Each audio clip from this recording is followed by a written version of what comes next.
into our NFL season. Although it is early in the season, we will definitely get to talk some NFL. So I'm gonna give you the scores first, as always. Then, like we do, you know it by now. We will have some games that are carefully selected that we will dissect, break down, things of that nature. So here we go. Week 3 started off on Thursday. We had the Tennessee Titans fall to the Jacksonville Jaguars 20-7. All right, we move into yesterday's game, Sunday's games. Cincinnati falls to Buffalo 21-17. Miami falls to Dallas 31-6. Green Bay beats Denver 27-16. Atlanta falls on the road to Indianapolis 27-24. Baltimore gets their first loss at the hands of the Kansas City Chiefs 33-28. The Minnesota Vikings defeat the Oakland Raiders 34-14. The New England Patriots destroy the Jets 30-14. The Eagles lose a thriller 24-27 at home to the Detroit Lions. The Carolina Panthers, with the absence of Cam Newton, beat the Arizona Cardinals 38-20. New York Giants get their first win for their new starting quarterback rookie Daniel Jones, 32-31 in a thriller. Houston defeats the Chargers, holds on and defeat the Chargers 27-20. Pittsburgh, San Francisco in a sloppy game. San Francisco holds on and takes that 24-20. New Orleans defeats Seattle 33-27.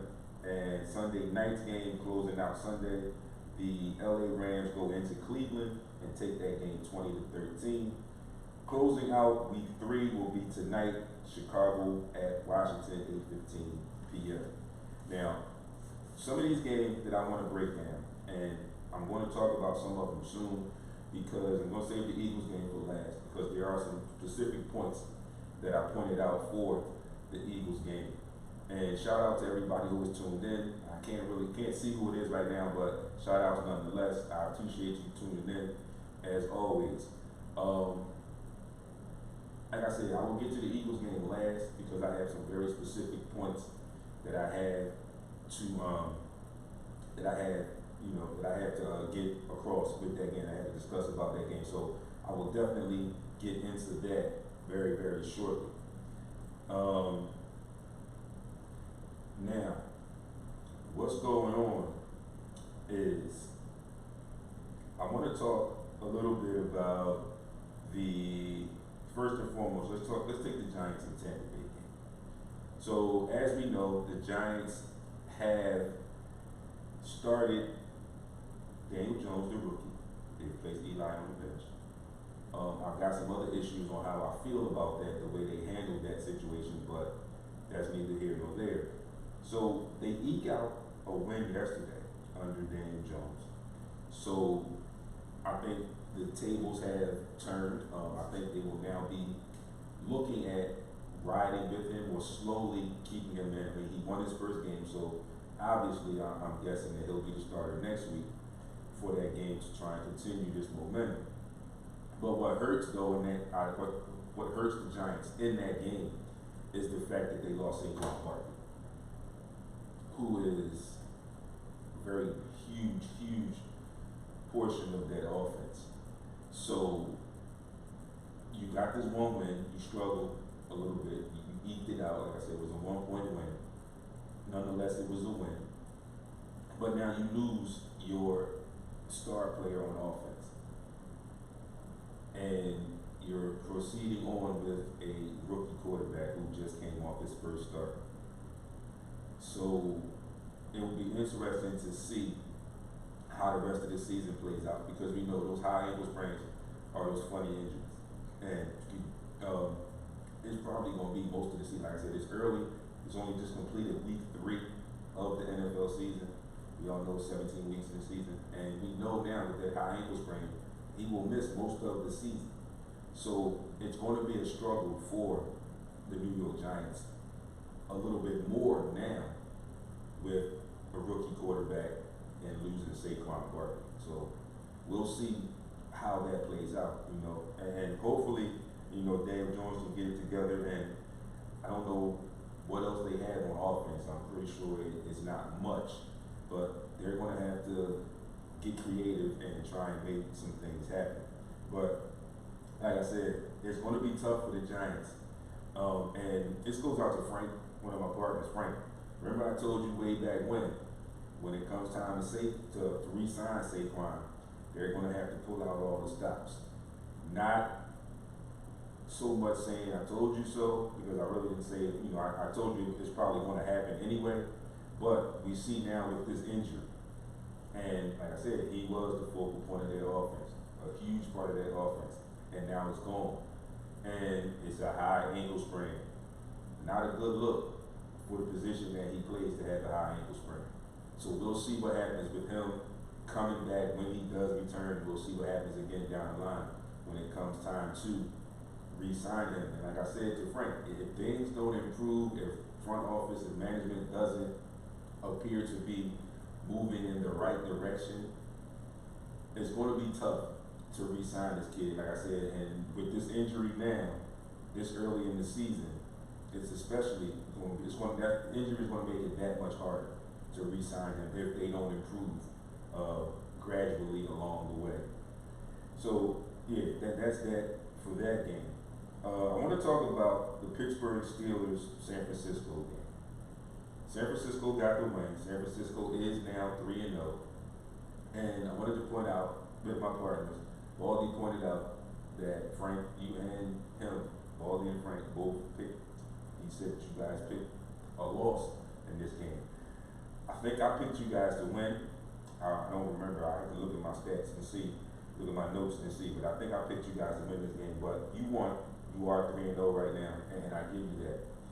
And we've been going back and forth with this quarterback comparison, talking about quarterbacks and Jimmy G and Carson Wentz. Now, me personally, I still think that Carson Wentz is still the better quarterback because I've seen a lot more of him. I've seen the potential in him. I've seen him play a lot more than I've seen Jimmy G play.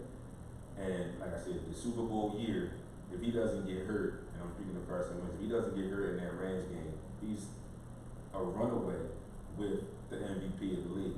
And ironically, even though he got hurt and missed a lot of games, he still had better stats than what people are considering the GOAT now, Tom Brady, for that entire season.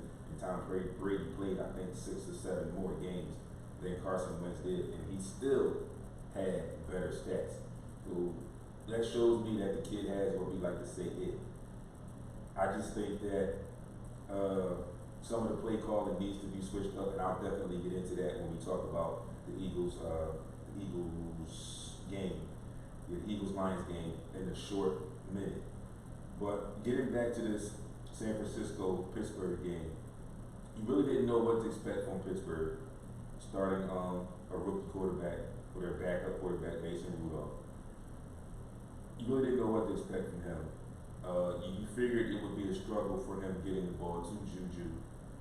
And just that first half of that game was super, super sloppy. I mean, I'm just going to call it spade a spade. It was super sloppy on both sides of the ball for both teams. 5 turnovers in the first half. And again, don't get me wrong. The 49ers, they came back. Jimmy G came back, drove them down. They got the win. I get that. And you get the win. You're 3-0. I do appreciate that. And I respect it. But you got to clean some stuff up, because you're not going to play that broken down Pittsburgh team every week. Your schedule is going to get a little tougher. You're going to play some teams that have good, solid defenses, and you're going to have to clean up. Some of these teams that you're going to play, you give them that many turnovers, the game will be over before it really gets started. So again, like I said, I respect the 3-0, but for the 49ers and their offense, it's got to be cleaned up. And you can say a lot of that same similar stuff about the Eagles, and I will when I get to that. But Pittsburgh also got to clean it up. The stats I heard yesterday, the last time the Steelers were 0-3, they failed to make the playoffs. We'll see what happens. They're 0-3, and this is what they had. We all know with Ben's injury and surgery, he's out for the season. So it's Rudolph, it's Mason for the rest of the way. So now 3 weeks in, you're 0-3. I don't think it's a lost season yet, but it's going to be tough to get out of this hole, especially like you said with a new quarterback, a young quarterback that has virtually no experience consistently playing in the NFL. So it's going to be tough. It's all on those coaches now and that coaching staff at Pittsburgh, along with Mike Tomlin and all his offensive coordinators and position coaches. All the coaches there have to, especially on the offensive side of the ball, now they have to almost rewrite their playbook because they have to change some things and put in some things that will be in suit with Mason Rudolph's skill set.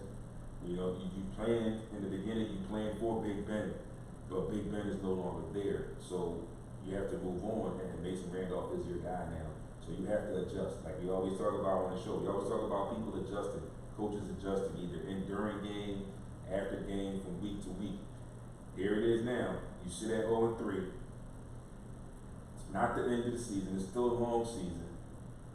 Okay, so you just have to go back to the drawing board, switch some things up, adjust your playbook, do what you need to do, and hopefully you can get some wins in here and get out of this hole and turn your season around. Again, the next game I want to talk a little bit about the game last night, the Rams and the Cleveland Browns. Cleveland's now 1-2, and for all the hype and everything that was given to them in the offseason, the trades, the acquisitions that were made, and the hype, it's not serving foot right now. It's not coming to fruition. Although Baker Mayfield is telling everybody not to push the panic button yet, I don't know what it is. There's been rumors and reports. People are thinking that it's the head coach Kitchens and Baker Mayfield that are the problem in Cleveland. It's really hard to tell because they're like one of those teams where they had this hype, but you never know which team is going to show up from week to week. I mean, you thought going back, you look at week 1 and you say, oh, they dropped an egg. All right, we'll see what happens in week 2. Week 2, they show up, they win. You get to week 3, but in between there, you're thinking, okay, maybe they're going to get this together. Maybe it's starting to move in the right direction. Then you get to week 3, and they fight, but there were mental mistakes throughout this game, miscues, some things that should have happened that didn't happen. And when I say that, I mean there were plays that could have been made that weren't made. So execution in there too. I think that's the reason that a lot of people are thinking now that Kitchens and Baker Mayfield are the problem. I'm unsure. And like I said, 3 weeks in, it is really, really difficult to say that the season is over. I just don't believe that right now. I think it's way, way too early. And we all know that cliche. It's not how you start, it's how you finish. So hopefully they can get things turned around and they can progress and get some more wins and have some of the season that they expected to have, or some semblance of the season that they expected to have, during the offseason. So now, last but not least, I'm going to get into this Philadelphia Eagles Detroit Lions game. And I have a lot to talk about this game. So now, like I said, it's Eagles Lions. The Lions, I think, are now 2-1. The Eagles are 1-2. And again, same situation for the Eagles. I don't feel like there's a need to push the panic button as of yet. Of course, we know the injuries, and I'm not sitting here making excuses, saying, oh, they got key guys injured, this, that, and the third. No, I'm not. I'm definitely not saying that. I'm saying that those guys are missed, as we saw yesterday. Those guys are missed.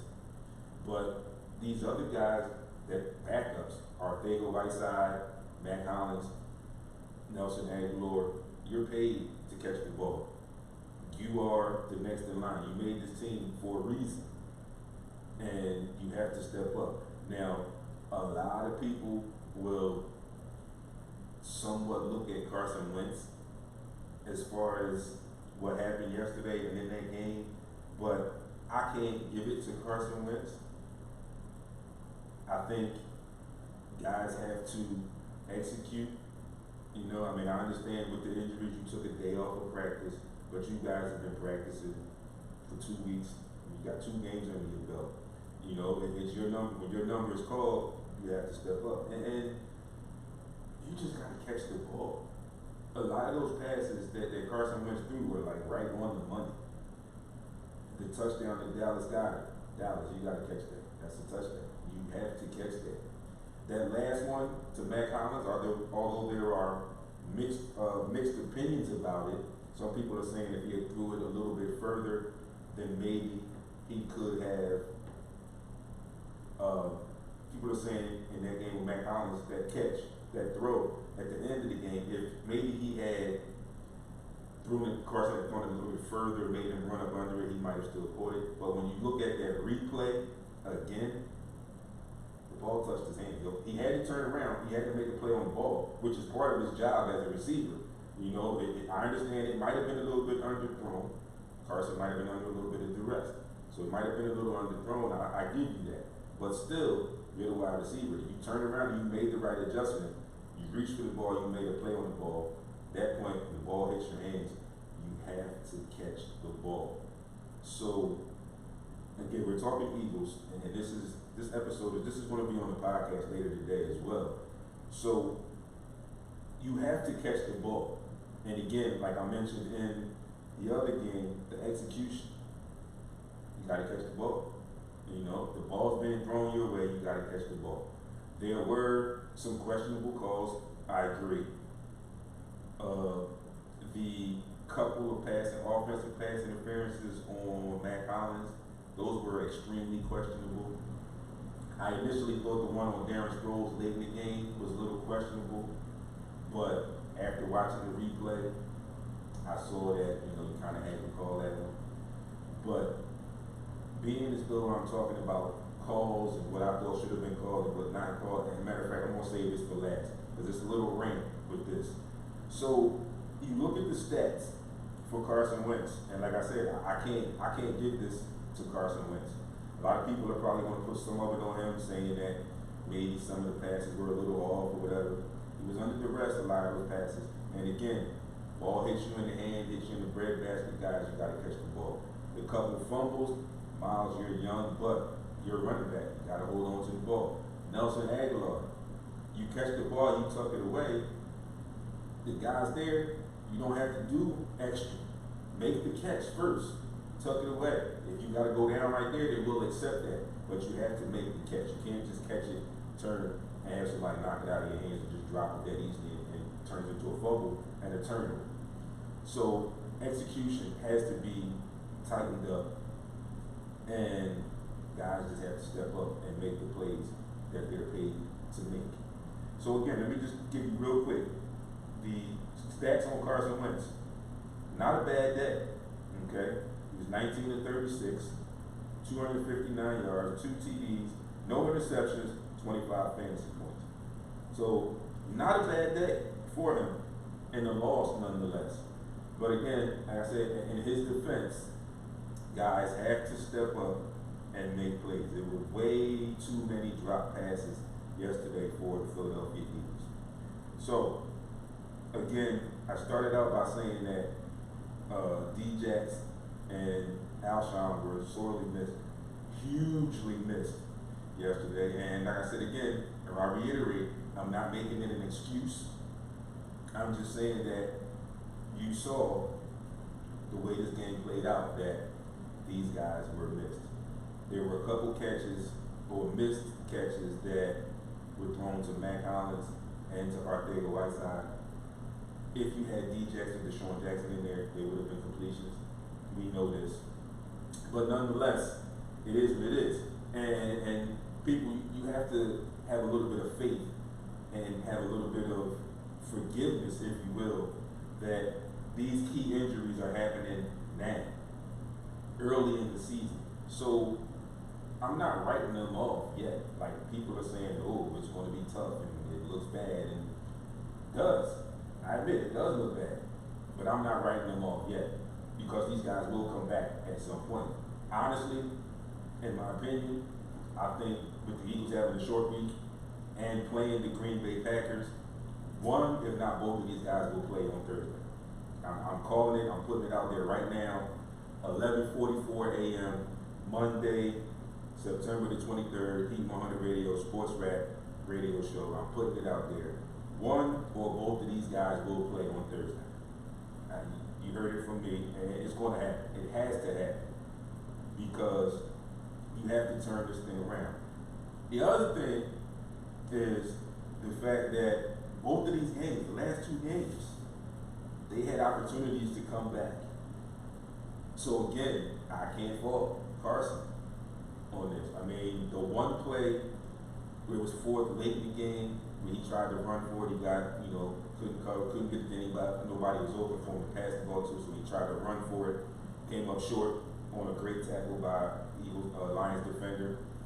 But I just wish that he would get rid of the ball a little bit more. I think he should need to throw the ball away a little bit more. I saw a couple times yesterday when he did scramble, he did get down and slide, which is a good thing. That shows progression. That shows that he's learning and wanting to stay healthy.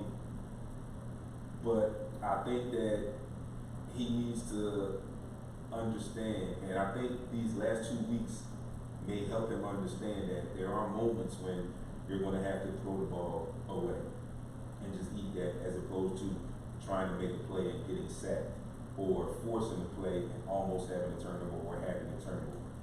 So I think he needs to get better with that, and I think they'll be fine. I also think that the coaching staff needs to get back to the run like they did in the Super Bowl season. I mean, it's confusing to me now that you brought Jordan Howard in because you needed that big back that can plow ahead north and south. And then you look up in the beginning of the season and Miles Sanders is the starter. The rookie is with the starter.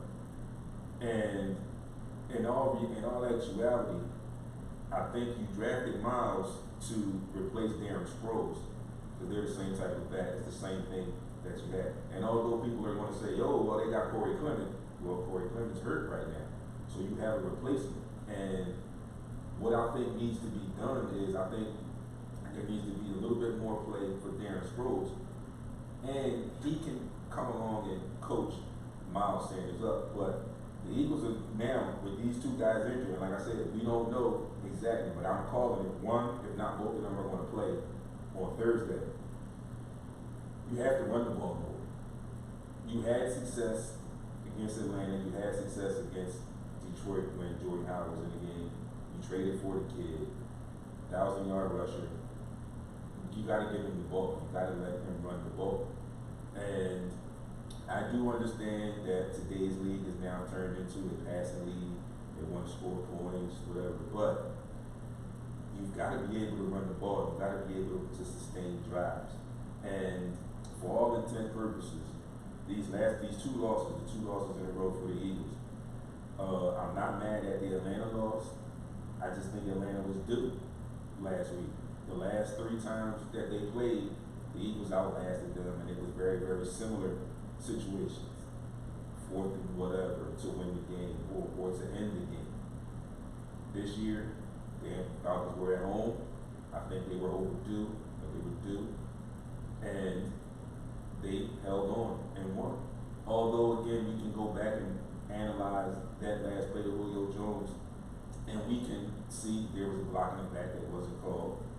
But short-term memory, there's nothing you can do about that now. That game is over, it's in the books, finalized, stamp it, seal it, whatever you want to do, it's over with, you got to move on. So, again, I've always said about the Eagles, and this is going back to the Super Bowl year and further and beyond, that the defense always gives them a chance. Happened against Atlanta, happened yesterday. Defense holds up and gives them a chance. that play the block field goal late in the game and the return, which should have had the ball at the Detroit 20 something. They called the block in the back on Malcolm Jenkins. When you look at that play again, it wasn't really a block. The defender turned his back, and I guess when Malcolm's momentum, he ran into him, he bumped him, so they called it a block. I don't think there was a block in the back. I think that could have been a no call. The game should have progressed, and the Eagles probably would have won. But again, I'm not making any excuses. A call is a call. It is what it is. But I do have one gripe about yesterday's game. One gripe. And I'm not going to get to it yet. I'm going to close out with that. But guys have stepped up on the defensive side. And again, you know, the defense, the secondary is what bothers me the most. So I really think that there's something going on there. Some kind of talks the Eagles are involved or allegedly being labeled as possible landing spots for Jalen Ramsey, who really does not want to be in Jacksonville anymore. He really doesn't want to be around Tom Coughlin. So he's looking for a trade. And I think at some point the Jacksonville Jaguars are going to have to drop their price down. Right now that price is really crazy, and they're not getting a lot of chatter, a lot of buzz that they thought they would get. So I'm just guessing. I'm calling a spade a spade. Simple fact is they're going to have to lower their price. They're going to have to dumb that price down a little bit. Like I said in the opening, in my sports news and updates, Jalen Ramsey was told that he's not practicing the day. He's called in sick. So could this be the start of something else to move the trade talks up, to facilitate, to accelerate, the trade talks, to try and get something done a little bit faster? Is he doing this as a ploy to, as we like to say, light the fire to get himself traded? All I say to that is be very careful, because they have the power. You're under contract. You might forget that, or people might lose sight of that. You're under contract. You're requesting a trade. Okay. If they can do it, they can do it. But again, it goes back to what I said about Anthony Davis way back when in the NBA, when they were going back and forth with that thing, the Lakers and the Pelicans. They don't have to trade you. You are under contract. They can make you suffer if they will. And then it'll be your decision. And you decide you don't want to play, then they'll start fining you. And then they'll get some of their money back, and then they'll look more to trade you. Kind of like what they did with Anthony Davis. You don't want to play? You don't have to play. But just know that the longer you sit out, it's going to go step by step, gradual discipline. And then it's going to start being fines. And you're going to give us some of that money back. So I don't know if it's a ploy or not, but I think the Eagles should definitely be in on these talks, because they definitely need help in that secondary. And Howie is right now being real hush-hush about it, which I think is part of his gangster, as we like to say. But I think there'll be talks. You know, they'll listen, they'll see what happens. And, you know, in all actuality, I don't think Howie's afraid to give up a second-round pick. Now, first-round picks, maybe. He may be questionable about that, but the second-round picks, Howie probably, you know, with the caliber of talent that you will be getting in Jalen Ramsey, almost a no-brainer, you know. You kind of got to get it. I also would have liked to have seen them get a little bit more aggressive than that Minkah Fitzpatrick did. I mean, look at Pittsburgh. Even Pittsburgh's 0-3. The Eagles are 1-2. I think the Eagles are in a better position still than Pittsburgh. I think the Eagles will have a better season than Pittsburgh. And coming from Miami, I think the Eagles could have jumped in on that and did something to persuade Miami, because we all know what's going on in Miami. They basically have tanking, they basically have a fire. So they already got one of the defensive linemen, Chris Spence, from Miami. But you wouldn't have to offer Miami a whole lot. Right now, Miami is basically willing to take whatever they can get, because they're tanking. So they're trying to they're not really worried about their first-round pick, although they would like to have a first-round pick in any deals that they would make, I'm sure.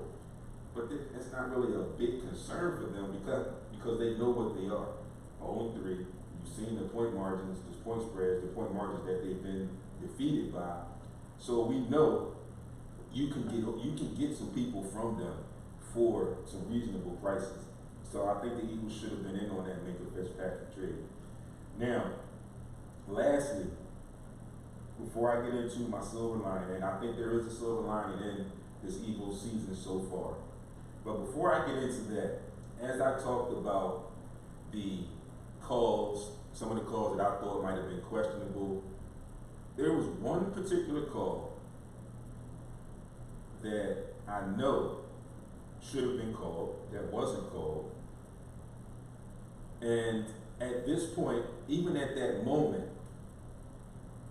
I was a bit upset because it wasn't called. And not so much because it was, again, it was on the Eagles. The Eagles were the recipient of this infraction. Meaning that, I'll tell you what the play was, then you'll understand.